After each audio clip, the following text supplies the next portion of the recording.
boats are scheduled to answer the starting gun in Heat 4A, the DOC AccuView, Winston Eagle, Kellogg's, and the Tide. Jim, as the boats come down for the start, we get a great shot out of the Bud 1 airship. Boy, you can see the massive crowd along the sidelines here in Detroit. This city really buys it when it comes to unlimited hydroplane racing. Great start for the boats. One off the base. That appears to be the DOC AccuView. Meanwhile, up front, the Winston Eagle is doing a great job. Kellogg's is on the outside. He's trying to take advantage of a little more speed in the turn. Meanwhile, Tide is right up on the inside of the Winston. We'll see how they come out of turn number 2. Kellogg's Frosted Flakes is the leader. Mike Hanson, can he hold it as they hit down on the back stretch? Boy, we've got a race here. The Kellogg's Frosted Flakes, Mike Hanson came off of that corner number 2 like a scalded ape. But look, on the middle, it's the Winston Eagle and the Tide. 3 boats almost side by side coming down to the rooster tail turn. Little light for the Winston Eagle. Mark Tate got up and waved at the crowd, but that wasn't his intent. He'll keep all the waving inside the cockpit if he can, but it pays off. He holds on to the boat, and as you can see, he is now taking the lead. But George Woods Jr. in the Tide boat is not letting him get away. And he also is on the short part of the course when you're in lane 1, but he can come up on the inside as he hit the RC Cola buoy right there, which marks the entrance to the turn. This is the widest turn. These guys do not, I repeat, do not take their foot off the accelerator in this turn. Winston Eagle is your lead boat with hometown favorite Mark Tate driving, and he is looking and thinking about that Gold Cup right now and trying to figure out how he can win it. DOC AccuView still having troubles. It appears that Ken Muscatel just can't get enough power to the boat to keep it up on plane. Meanwhile, the battle goes on. Winston Eagle is leading, but just split seconds behind him. On the inside is the Tide boat, George Woods Jr. George doing a fine job of driving in second place. Are you ready for this? Minutes ago, Miss Budweiser set a new heat record at 115.470, beating Mark Tate's Winston Eagle record of 91 by about 8 miles an hour. Right now, the Winston Eagle, Mark Tate, is going to take his record back by averaging 151.3, breaking the record by about a mile an hour of the previous heat set by the Bud.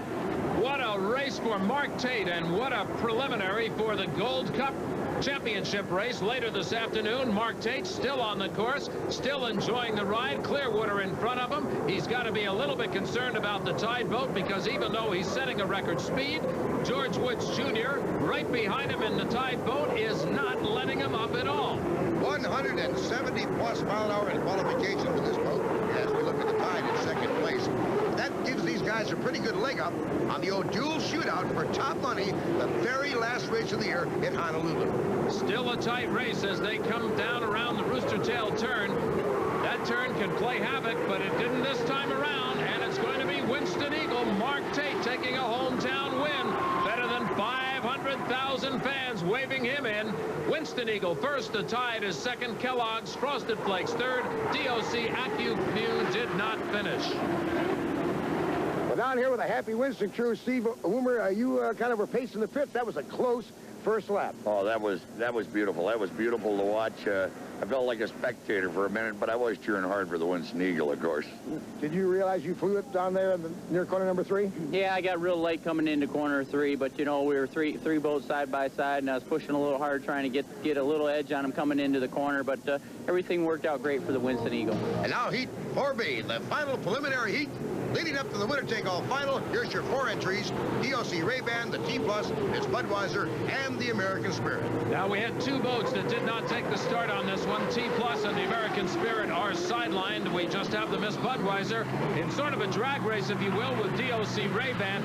This is really the show of generations, if you will, because the sport started with the turbocharged Allison engines, which is the engine being used to power the DOC Ray-Ban, and of course it has evolved now to the turbine engine, and this is the state-of-the-art Miss Budweiser with the absolute state-of-the-art turbine engine. And incidentally, we might mention, you get a good look at that, you'll see a short stack off of that turbine engine. We've talked about that in previous shows. We'll talk about it again, but It was interesting. Chip Hanauer says that it gives them a little bit more air across the wing and the back, maybe gives them a little bit more control. But we'll watch closely now. The DOC Ray-Ban, Mitch Evans riding in second place. The lead boat is the Miss Budweiser. He's going to give him a little extra room to turn because he knows that boat turns slower. Whoa! Look what happens right down by the seawall.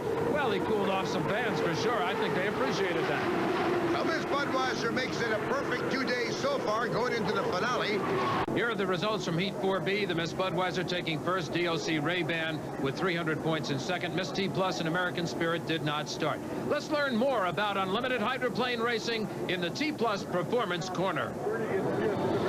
Hi, I'm Steve David. Last week we began Unlimited Hydros 101. Today we finish it up for you. This is what moves the unlimited hydroplane through the water. This is the propeller. Our rules require no more than a 16-inch diameter, but the pitch can be anywhere from 24 to 27 inches. What's that mean? Every revolution of the propeller with a 27-inch prop moves you forward 27 inches. These turn anywhere from a low of 9,000 to a high of 13,000 revolutions per minute. They're made out of stainless steel.